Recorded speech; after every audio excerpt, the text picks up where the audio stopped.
এই জিল্লু, গিটার দে। এরকমই এক্সপেকটেশন ছিল অনেকেরই যে রকস্টারে জিল্লু থাকবে। আচ্ছা, রকস্টারে কেন জিল্লু থাকবে? জিল্লু তো বরবাদ, রাক্ষস, এটা একটা ইউনিভার্স হইলে জিল্লু আসবে। জিল্লু কি রকস্টারে আসতে পারে?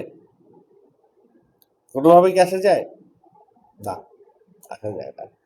জিল্লুর গল্প, রাক্ষসের গল্প, বরবাদের গল্প, সেটা একটা ডিফারেন্ট আরেনের গল্প।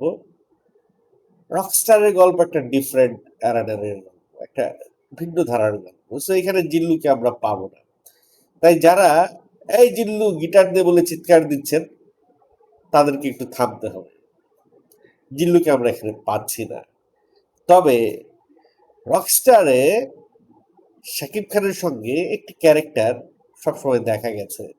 দেখা গেছে সে যখন নেশা করছে, দেখা গেছে সে যখন গান গাইছে, দেখা গেছে সে যখন গাড়ি চালাচ্ছে, দেখা যাচ্ছে তাকে যখন পুলিশ ধরে নিয়ে যাচ্ছে, দেখা যাচ্ছে রকস্টারে যখন সাকসেস হচ্ছে তখন।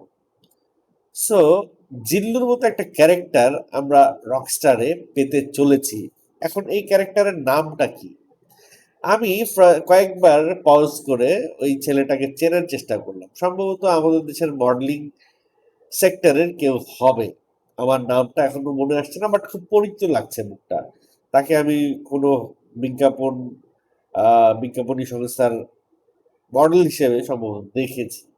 বাট তাকে কিন্তু শাকিব খানের পাশে দারুণ মানিয়েছে, বন্ধু হিসেবে হোক, সহযোগী হিসেবে হোক, ম্যানেজার হিসেবে হোক, what ever it is.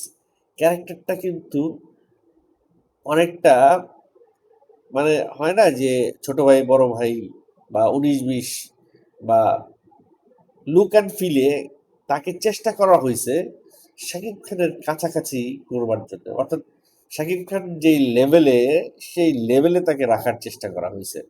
So let's see এই জিল্লুটার নাম কি?